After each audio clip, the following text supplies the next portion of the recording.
There we go. Hey, Oh, hi everyone, and welcome to Religion Outside the Box. I'm Lori Turner Ott, and I'm the intern here at Religion Outside the Box as I prepare the final pieces to my ordination process as a Unitarian Universalist minister. Rabbi Brian's away today, so I'll be taking care of the service.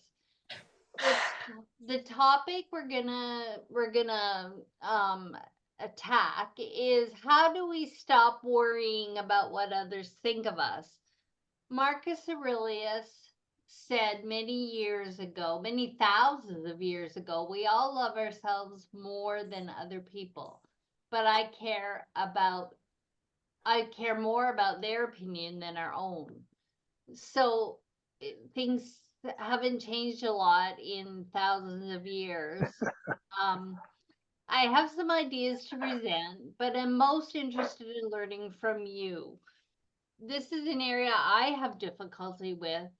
I'm a people pleaser, and I want to hear what you have to say. I may worry about what you think after the service. So help me to not do that. Another quote that I have, which may be slightly negative, is stop trying to please people who already don't like you and embrace the joy of being the most annoying person they've ever met.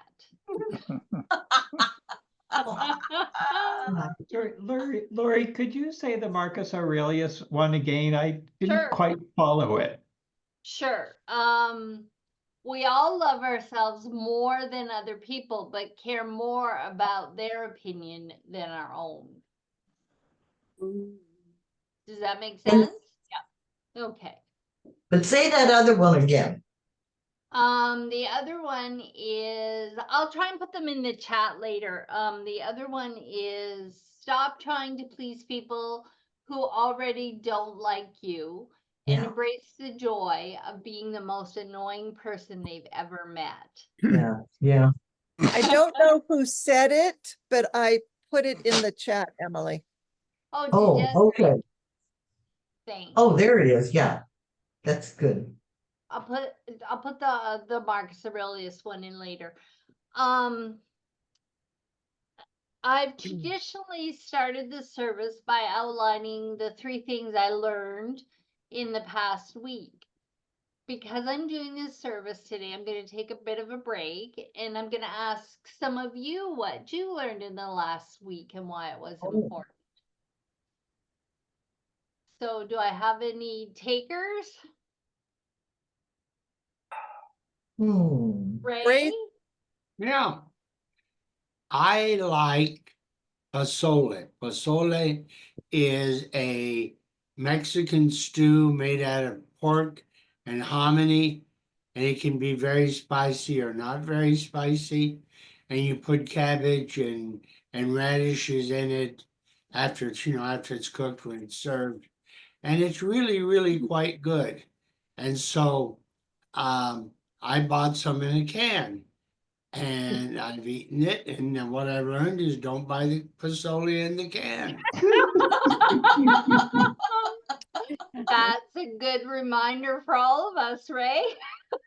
I like that. Yeah. You were making me hungry, but not anymore. Right. Ron? I learned this last week that you're never too old to make a new mistake.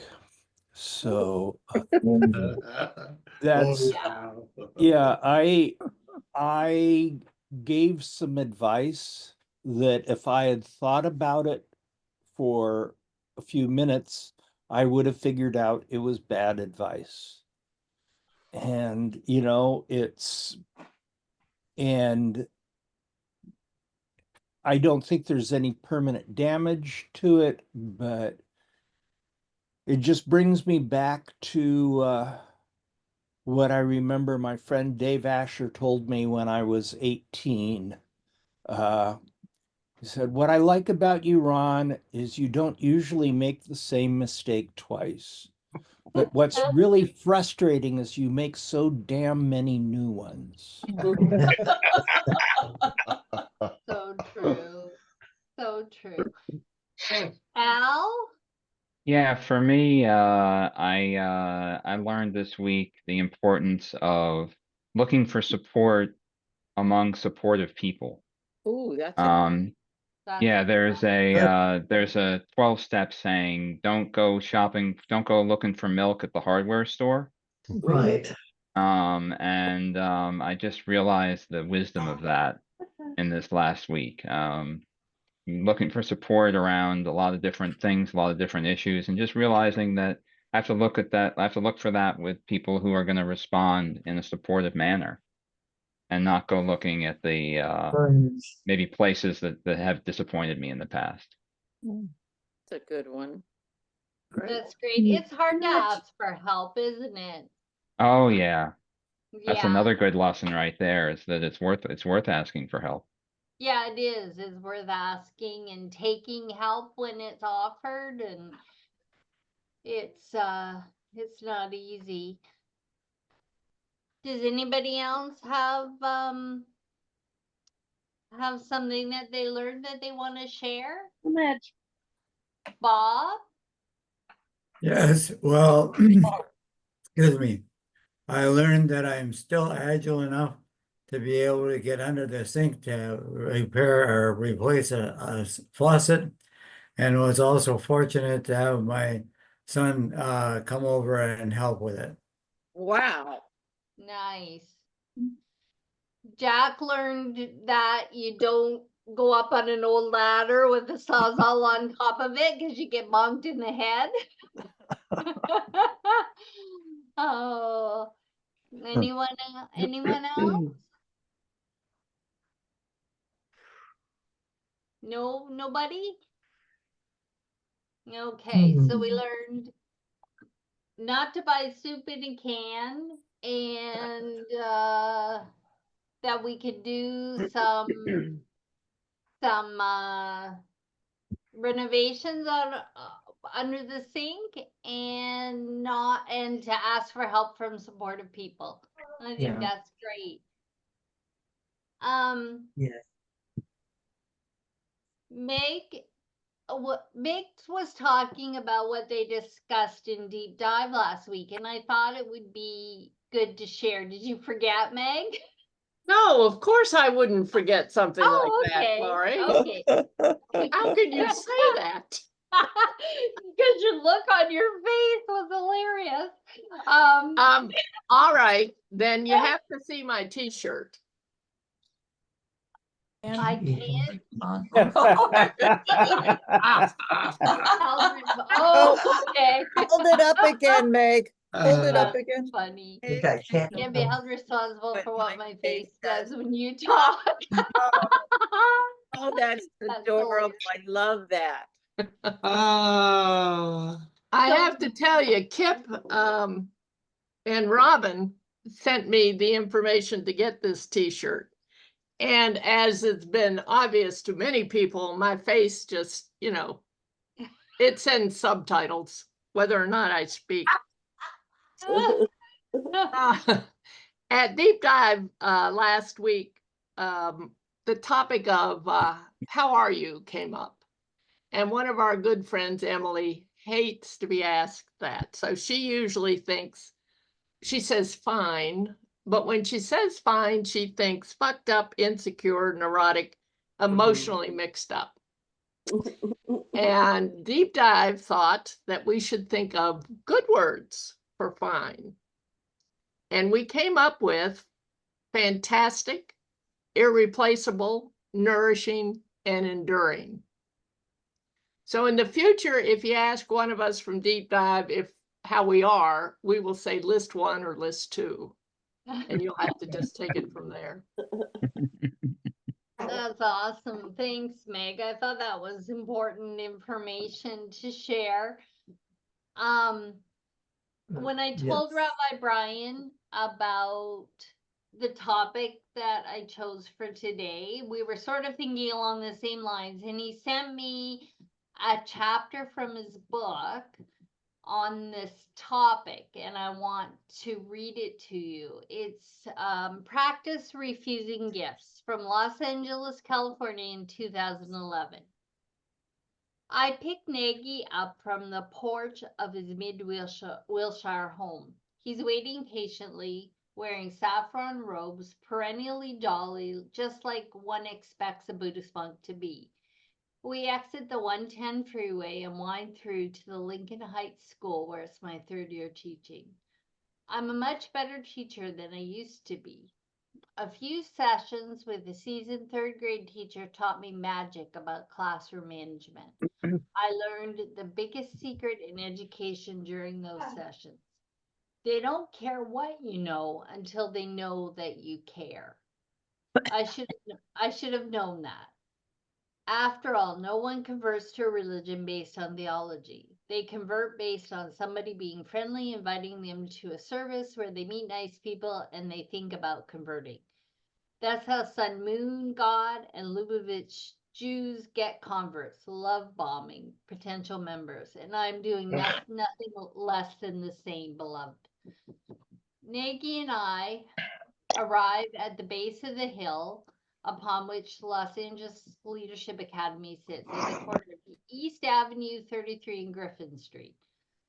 I buy 2 pork and 2 chicken tamales from Hector, who pulls the corn husks steamed. Guatemalan style maza treats from a blue igloo cooler. Nagy and I will eat these on a break from our shtick when the kids are at lunch. As we make our way to my classroom, kids in the hall who were treated by last year's clergy dog and pony show sing out, "Hello, Nagy." The bell rings. I submit attendance to the office electronically, introduce Nagy, and launch straight into our routine. I attack. "So, Nagy, I just told them you are a Buddhist monk, but let's not kid anyone. You're not a real Buddhist. You're a white guy playing dress up." "Oh, is that so?" he counters and laughs. I continue my attack by mocking his words. "Is that so? That's your defense? Is that so? Really? You are a pasty old white guy from the Midwest. You're not a real Buddhist. Your name is Daniel." 15-year-old Diana taps the tips of her tiny, delicate fingernails like anticipatory applause. She squeals, "Oh, Mr. Rabbi, I can't believe you just said all that to that nice man." "Well, Rabbi," Nagy responds with a chuckle, emphasizing the second syllable so it sounds like rabbi, "I don't need to accept your gift." "I don't understand your riddle. What are you saying?" I say on behalf of the group. So imagine. Nagy sings songs, pauses, and continues. "Imagine I blow my nose on a tissue and try and hand it to you. What would you say?" As he pantomimes doing so, I raise my hands and say with a mix of disgust and surprise, "No, thank you." I play the straight man for all of our 45-minute class period shows. "Exactly," Nagy responds. "You don't have to take my gift of the soiled tissues, and I don't have to take the gift of your insults." Nagy tells a story. A woman screams at the Buddha, "You are a horrible man. My son has given up his material possessions and now does nothing but fast and repeat the sutras you teach him." The Buddhist students watch in amazement as she spits in his face and he refrains from reacting. After she leaves, they ask him, "Why did you not correct her? Why did you not defend yourself? Why did you listen as she screamed at you?" His response, "I need not take her gifts." I summarize. If someone tries to give you something you don't want, a dirty tissue or some shade, you can always say, "No, thank you." Beautiful. Yeah. So any thoughts on that? That's from Rabbi Brian's book. I think that's beautiful. I mean, it's a lesson that you have to keep learning and learning and learning, but it's so beautifully said and out there that you don't have to accept that. You don't have to accept that kind of criticism. Yep. That's right. Thanks, Lynn. Anything, anyone else? I don't see any hands. Yeah, it does occur to me though that in the story, I had a reaction that, it may be that we can refuse the gifts, but sometimes it hurts to be offered those gifts. Yes. Yeah. Indeed. It Good does. point. Sometimes it brings up feelings in me when I'm offered a gift like that. And I guess that's the only thing I would add to that story is that it's not an easy process to refuse those gifts. No, Yeah. you're right. You're right. And it's True. very human to it's very there's a human need for socialization, and so when we receive negativity from others, it can be very hurtful. Missy? Yeah, well, a couple things strike me. I really appreciate what Al said because my first reaction to something like that, when somebody says something unkind to me, is to get angry and upset and have my feelings hurt. And in that story, the way that Rabbi tells it, you don't really see the Buddhist monk having that kind of a reaction. And granted, a Buddhist monk has worked a long time at not having that kind of reaction, but it makes me think about how often we say you don't have to like everybody, but you have to love everybody. And I take a little bit of issue with that statement often because of how I interpret love. But what I like to say is I don't have to like everybody, but I try not to put anyone out of my heart. Yes. Yeah, that's Um, nice. That's a really nice way of putting it. Had an opportunity this week with my sister, and we were sitting at the bookstore, and a woman came over, started talking to us about all the foreigners in the mall, and Oh, boy. continued to go on about the abortion issue and murder and how brilliant I read our orange-haired friend is, and how stupid our other candidate for presidency is. And it took everything I had not to put her out of my heart and to watch the face I made while she was talking and actually have a conversation with her that led to a nice exchange before it was all over with, which happens so rarely and, oh my God, is so sorely needed in our divisive times. So anyway, not putting somebody out of my heart works easier for me than saying I love them because Yeah. of how I think about what love means for me and the expression of that and stuff. So thank you. Yeah. That's really good. That's a hard one, Missy. Yeah. Yeah. It was very hard. And my face wanted to.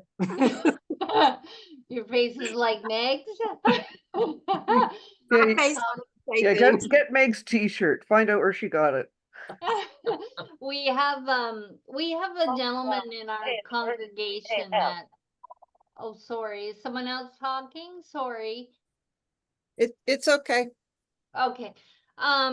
We have a gentleman in our congregation that is a human rights activist, and he purposefully reads and talks to people who have an alternative opinion to his opinion so that he can, and I really admire him, and so he can learn where other people are coming from so that he can talk to them. And I think that's a major gift that he has. John, you wanted to talk? My first comment is, Meg, can you find the Maggie Smith thing for everybody to see? Oh, yeah, I can. Some of us have seen this that I'm asking Meg to see if she can put up for all of us to see. And it sounds very much like some of the things we're talking about are an exact parallel to this quote from Maggie Smith. Just in terms of people getting in your face. I, like Al, had a problem. I have a problem identifying when somebody else is really going on that what they're doing is a gift. for me, that challenge, the biggest challenge would be to look at somebody else and say, what you're offering me is a gift. And I choose to I would rather not have your gift. Even though they're ranting and raving, I don't see that as being a gift, but that is one part of it. The like and loving it being in the heart, I think is a really interesting dynamic that Missy is offering in that. That's really good to think about. Yeah. Thank It's you. like a waiting room, right, Missy? Yeah. It's like a waiting room for love. Is there a way I can share my screen, Maria? Yes, down at the bottom, there should be like a little green Share symbol screen. that says share, Oh, or okay. you can give that a try. Okay. I may have to give you permission. Oh, no, she's doing it. And then, there we go. Oh, yes. Do you want to read it, Meg? Sure. My dear, religion is like a penis. It is a perfectly fine thing for one to have and take pride in. But when one takes it out and waves it in my face, we have a problem. Oh, dear Maggie. Don't whip it out. I love Maggie Smith. I just That is so lady. Thanks, Maria. Yep. Carol? You're muted, Oh, honey. Carol, you're muted.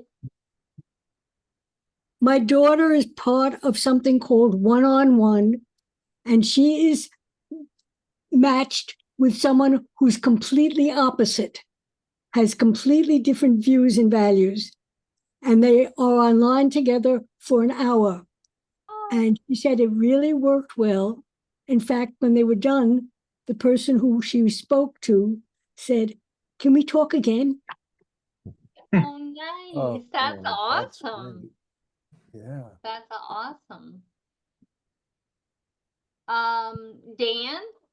Oh, sorry, Betsy, I'll get you next. That's beautiful, Carol. Yeah, it is. Jackson's been raising his hand too, just not Oh, the Zoom hand. sorry. Anyways, I'll just go very briefly.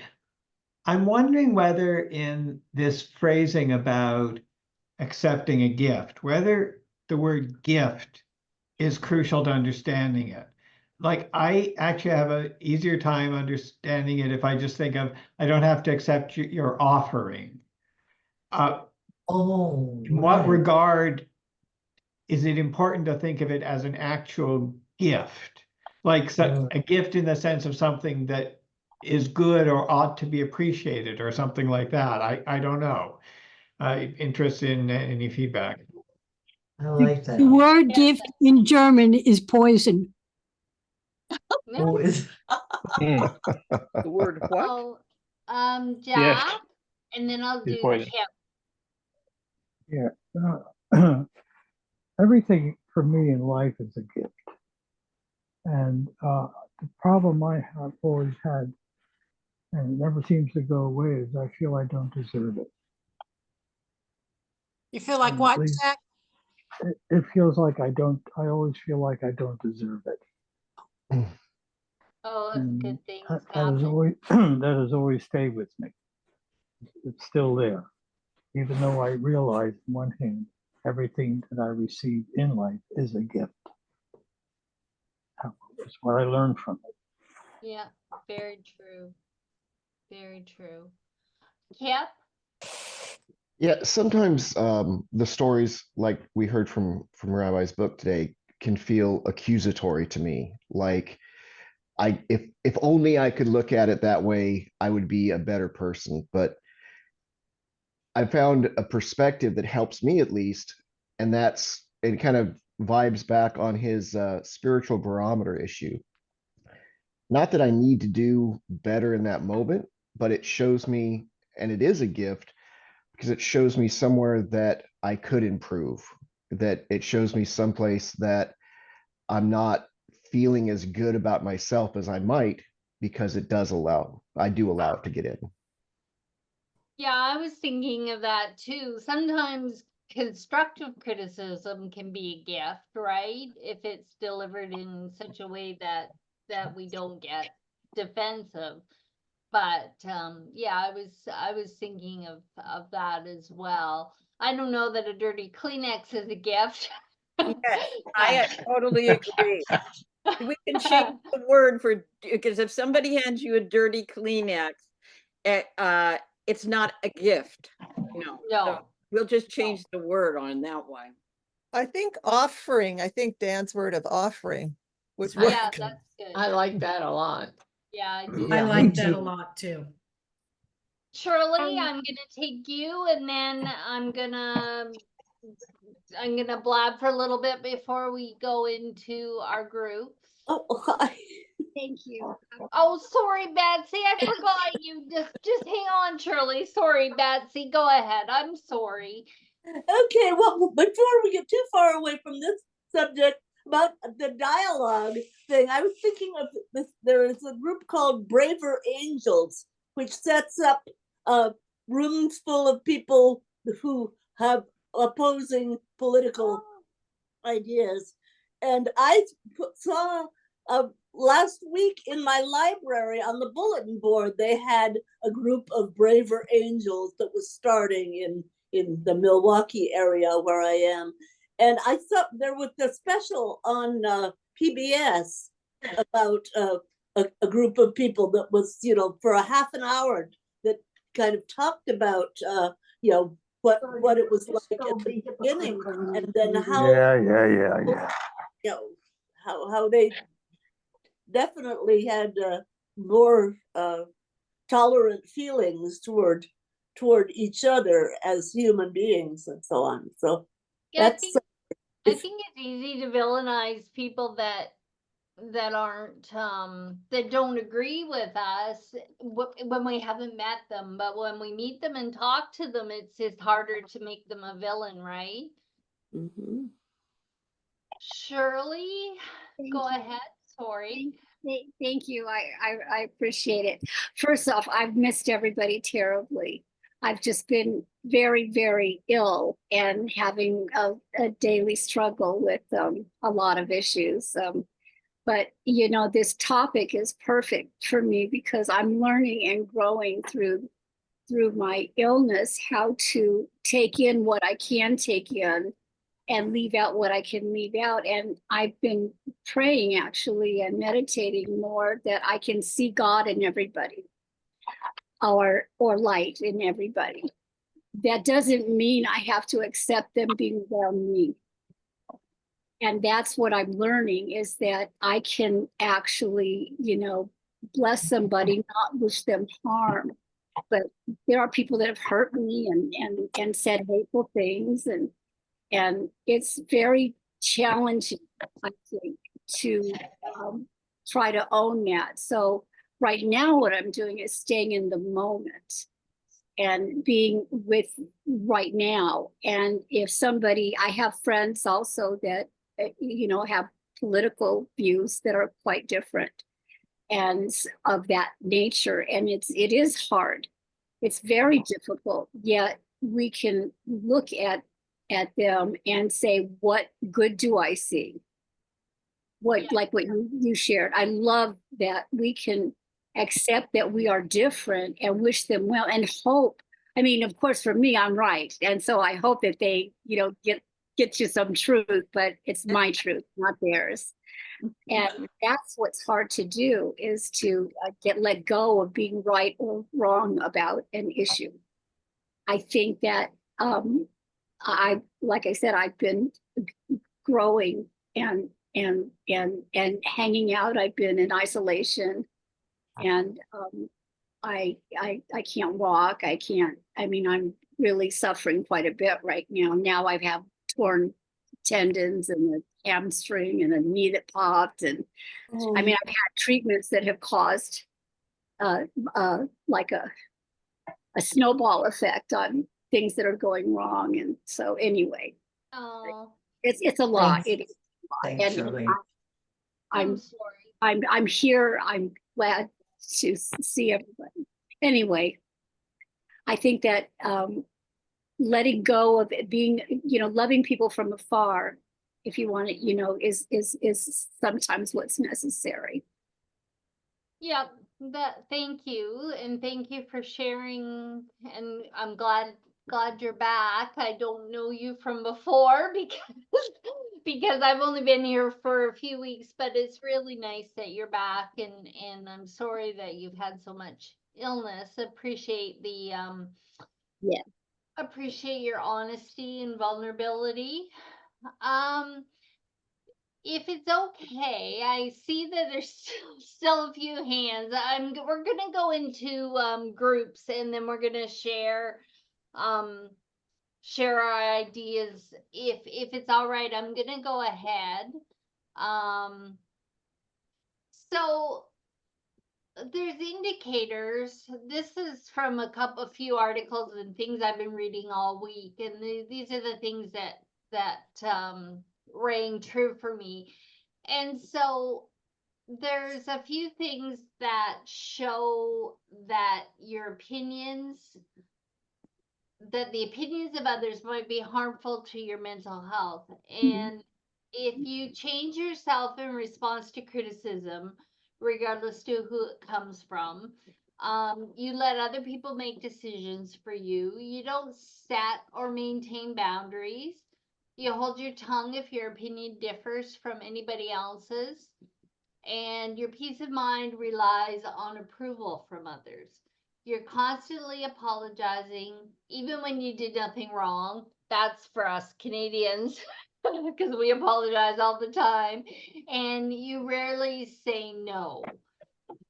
So it's important to understand that it's really normal to worry about what others think. The idea is to lessen the burden. It's part of being human. It's evolutionary, really. Joining a tribe and being accepted was important for survival. One study found that the last person in the happiest 10% of participants had at least one intimate race relationship. So if you want to belong to the happiest 10%, great relationships are not a luxury, they're a necessity. Similarly, another study found that the top 2 of 25 activities that people routinely do, like eating, driving, socializing, working, involve other people. So these are some ways that I picked up that we can talk about in the breakout rooms. So if you're worrying about what someone thinks of you, it's good to ask yourself if it's real. You're spending valuable time thinking about, are they spending valuable time thinking about you, or are they engaging in their lives as usual with only occasional thoughts about you? Research holds this up, that people don't think about what you're thinking about on a constant basis. And I've seen this so many times in my work where I've been very concerned I haven't been able to get back to someone because I've been too busy or too preoccupied, and I'm just agonizing over it. And then I call them, and they maybe didn't even remember that I was gonna talk to them, So keep in mind that you're likely judging yourself harder than anyone else is. And another idea is to reframe the issue. Talk to yourself and think about the encounter. Was it really that bad, or was it passable? If you met someone important and you were caught off guard, did you really make a fool of yourself? Was it only a few minutes? Was it that bad? Will you see them again and have them a chance to show your real self? Maybe you need to apologize. We talked about the oops and ouch thing from the Unitarian Church. So when you say something that you didn't intend that might be hurtful, you just say, oops. Or if you're receiving something from someone else that's hurtful, you say, ouch. And a lot of us have incorporated this into our meetings so that when someone says something, it's a non-judgmental way to to alert people to your feelings, and it can give is a chance to talk about it. And another thing that you can do is think about your intentions. Did you mean to be hurtful or say the wrong thing? Rest strongly in your convictions. So you'll want to make sure that you aren't brushing aside. You'll also want to make sure you're not brushing aside real shortcomings just to make you feel better. It's important to be brutally honest with yourself. Was I truly considerate and kind, or am I being delusional? If you're consistently kind and considerate, then you will worry less about what others think of you. Understand that people hurt people. They always have and they always will. It's a human thing, so forgive yourself. And then another another thing is to do things that nurture your other-centeredness. Be kind and compassionate. Do a random act of kindness or write a letter of gratitude. Those are the things that I came up with from the articles I read in Psychology Today and Psych Central. So Maria, can we go into our breakout rooms? And I'd like you to think about how good strategies to stop worrying about what others think. And then pick someone in your group to be a speaker, and they can come back and present the ideas to the whole group. Okay? Okay. Okay. I am about to open the rooms. They will be 8 minutes, which is that perfect length of time. Yes. So we will see everyone, well, whoever goes to the small rooms, back in 8.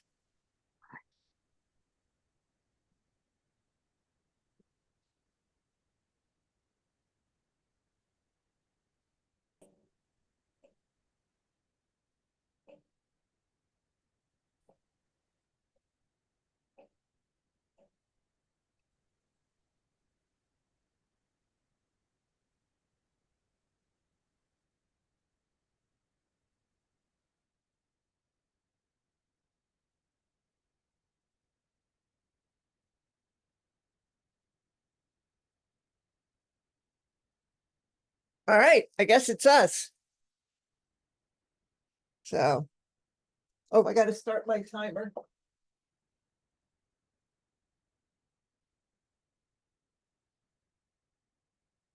There we go. Hi, Derek. Oh, you froze. Oh, maybe I froze.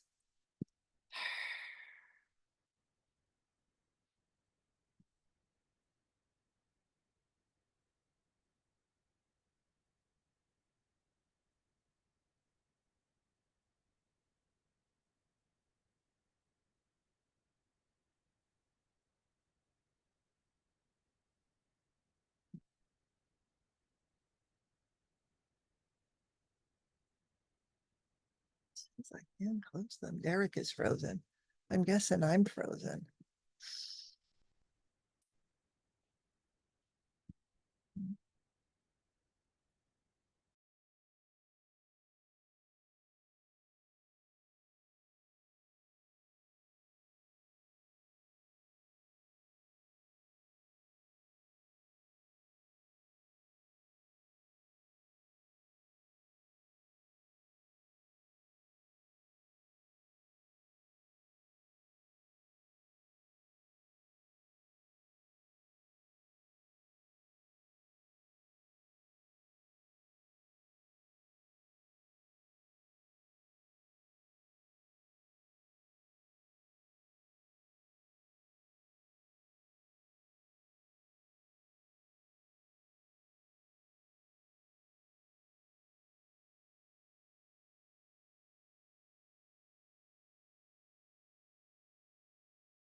I'm gonna ask you guys, Anne, Aaron, Jean, if you can hear me. I think my screen froze. Yeah, So, I can hear you. okay, excellent. Okay, I haven't been completely kicked out there. There you're back. Okay, Now, thanks, see. Anne. So. I hope you're feeling better, Anne. Yeah, I just got a migraine today, so. Oh, okay. Yeah.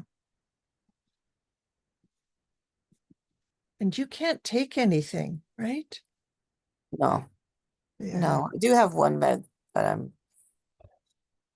makes me real loopy. Yeah.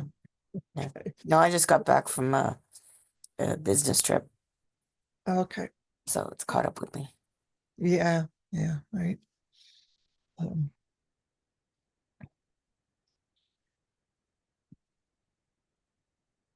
I used to get migraines. I haven't had one in years. For which I am very grateful. Yeah. So welcome back, Derek. Yeah, I got bumped out somehow. Yeah. I thought it was me. I thought I was the frozen one, but I hope you're doing well, Derek. As well as can be expected. Okay. Yeah, right. Fair enough. Fair enough. So, I turned 79 a week ago, so I've got a year to go to be 80. So there we go. Very nice. Very nice.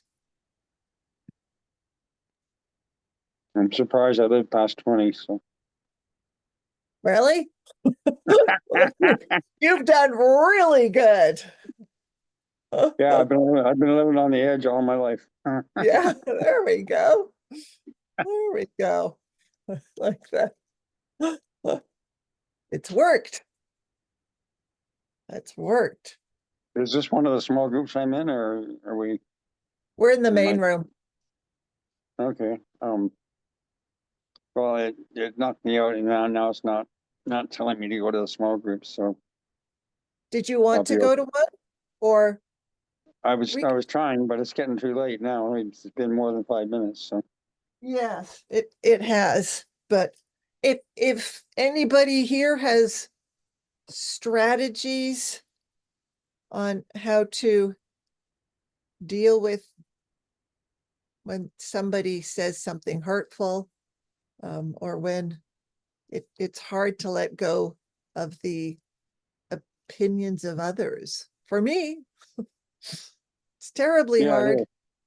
Right? Yeah. Well, I have a close friend from high school who was best man at my wedding when I got married, and he's a Trumpster, and I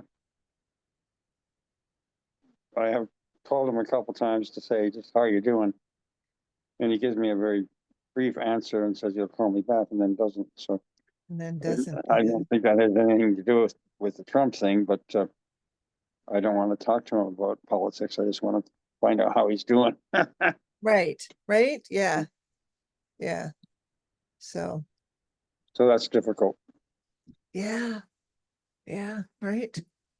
If you could get him onto a different topic, right? So still Yeah. right, talking and sharing, but Well, he came here to visit me in London, a couple of years ago, and I hadn't seen him since 20 years prior to that, at least. So we have this connection, always have had, that we're good friends. But at the same time, now that I'm on opposite sides of this horrible political divide, it doesn't feel as comfortable. no. Well, all right. They get 1 minute warning. There we go.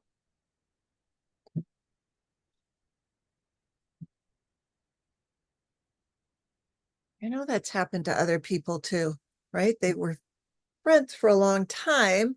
And then with the, right, like you say, the division that's going on sort of Yeah. thing, it's really affected the relationship. So, yeah.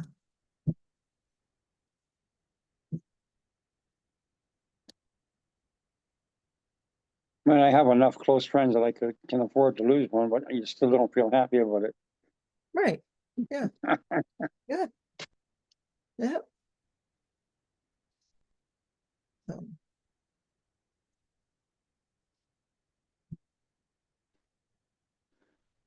it's hard to find something. Well, I mean, we always have more in common than we don't have, sort of thing, but it can be very hard to find that. Oh, hey, Right. hey, no biting, cowboy. No.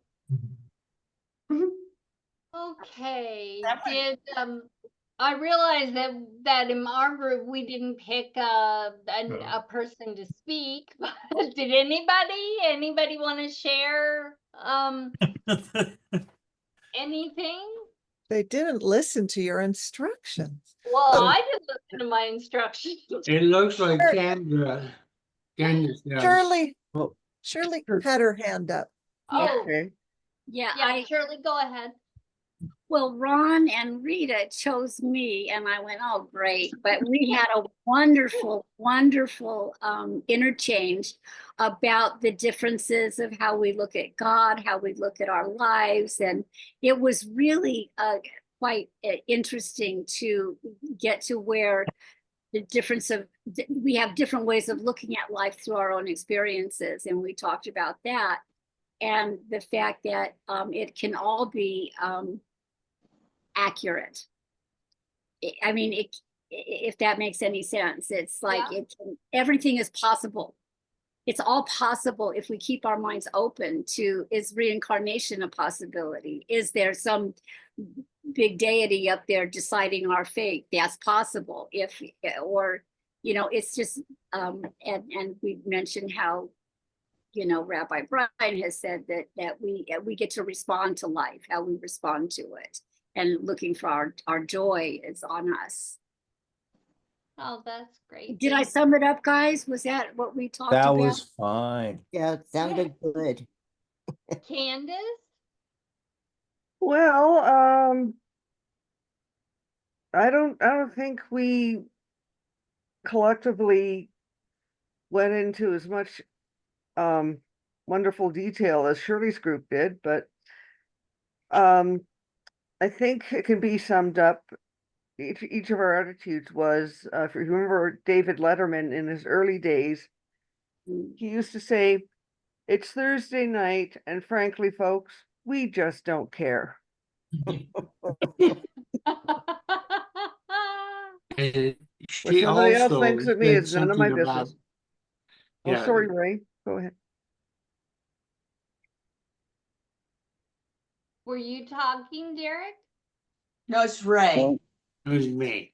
And I was going to say that Candace also brought up a wonderful quote from Eleanor Roosevelt, and regarding what other people think of us. We think, they don't think nearly as much. They don't, what? Oh, I'm sorry. Candace, what was it? I don't remember. Okay, what it was, Eleanor Roosevelt, people wouldn't worry about what others think of them if they only knew how seldom they do. That is very, very true. And research supports that. So some self-talk, just to bring yourself, to ground yourself and bring yourself back to the reality that the other person that you're agonizing about probably isn't thinking about you at all. So Dan? Yeah, we didn't pick someone, but we had a really interesting conversation sparked by one person saying that, you know, they really didn't entirely share the political views that are expressed so consistently in this group. And I suggest that maybe one of the breakout groups at the end of this period, starting some week, not this week, should be a chance to really explore in detail places where we disagree and share about that. Yeah. Yeah. Politics room. Yeah. No. Politics room is going to be too uniform, I think, for that purpose. Okay. That was my thought, not having gone to it, but I'm guessing that that would be overwhelming, perhaps, for someone that might disagree with what was going to be what was going to be most expressed. Don't know. There used to be a group called Deep Politics. I don't know if that's still on the boards or not. Just politics right now, Okay. but I can always create a new room. We could just address it the other side. Yeah. And maybe we should be listening to other voices that don't. I mean, the fact that, like, Unitarians say we need not think alike to love alike. And that's very true, right? We can love people and not agree with where they are coming from. Missy? Yeah, thanks. So first, an apology for being insensitive to the fact that not everybody in this group is coming from the same place that I am. And also, and I love and respect everybody in this group, and I think it would be a wonderful place to have that conversation, because I think that it could be had with some respect for each other, which is often the problem, is on both sides, either side, having respect for the person who has a differing opinion and listening to them lovingly. So apologies for voicing sarcastically or disrespectfully. So just that said, in my group, one of the things that I thought was most significant or was really important to me was pausing and taking the time to consider what's being said, but particularly what Joe offered us. She has a friend who takes the stand, maybe you're right, during that pause. Just taking the stand of, maybe you're right, instead of that quick, immediate defense to you're wrong and I'm right, and then no longer being able to hear what the other person is offering, gift or ungift. But we also talked a little bit about the difference that it makes depending on who the offering is coming from. Yeah. You know, when it, That's like even in idea. differing politics, when it's coming from someone who's offering a loving conversation, it's very different than somebody who's offering a, aggressive, combatant conversation. So very true. Good idea. Yep, that's a really good idea. Maybe you're right. Maybe you're right. And maybe not, but maybe just being open to considering. You go ahead. Thank you. I just want to follow up with some things that Missy just alluded to, because I think we've been talking about two different things today. There's a distinction in my mind, but no one's named it yet, and that is that someone who thinks something about me or says something to me that is, Missy used the word disrespectful. That's one thing. Someone who holds a different opinion than me about something is something completely different. It's not personal in that way. And I think sometimes what some people do, I see this happening, is people confuse disagreement with disrespect. The intent of someone who has a different opinion than I do politically is very different than somebody who says, Hugh, you're a jerk. The intent is different. What happens sometimes is the impact that either of those things has on me can be similar. And that is, I feel heat. I feel anger. I feel anger whether the intent is just disagreement. Can you put your I microphone feel on? anger Your whether headphones on? it's disrespect. But I need to stop and think for a moment. Am I confusing these two things? Is this person just disagreeing with me, or is this person disrespecting me? And I think that's important, because we've been talking about both of those things today.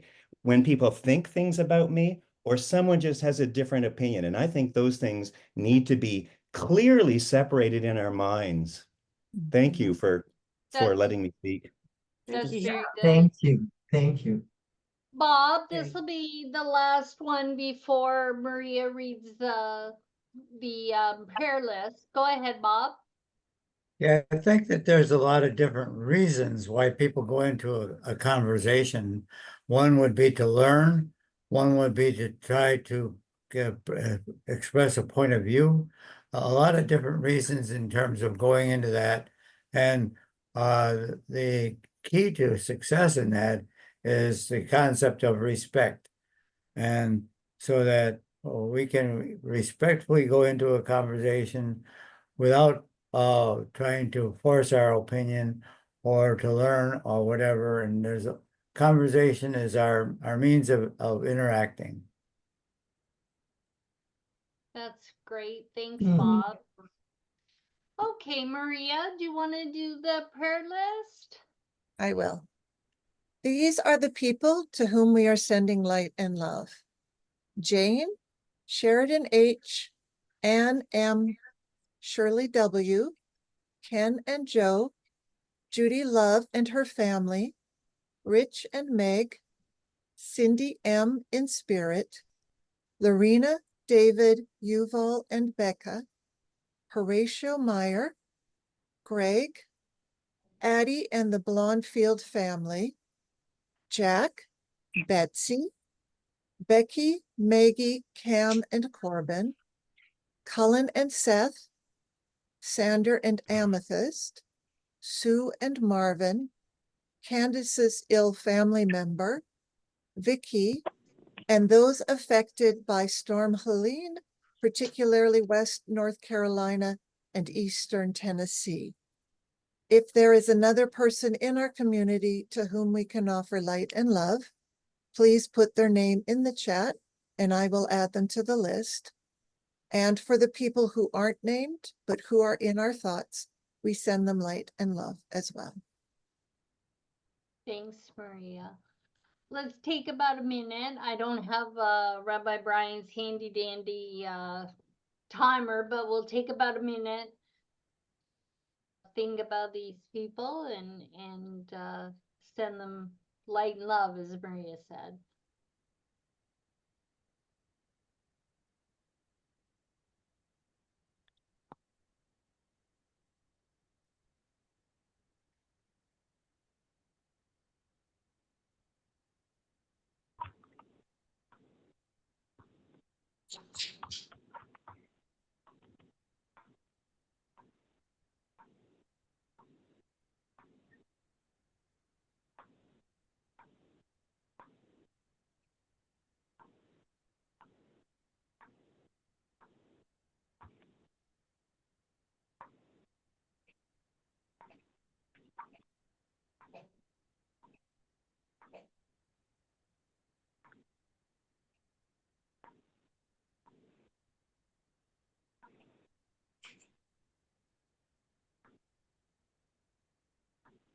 Thanks, everybody, for your time and attention. And now we're gonna, Maria's gonna put us into the rooms that we want to go to. I'll be in the clergy room briefly if anyone wants to talk to me. And thanks again for listening and giving such great feedback.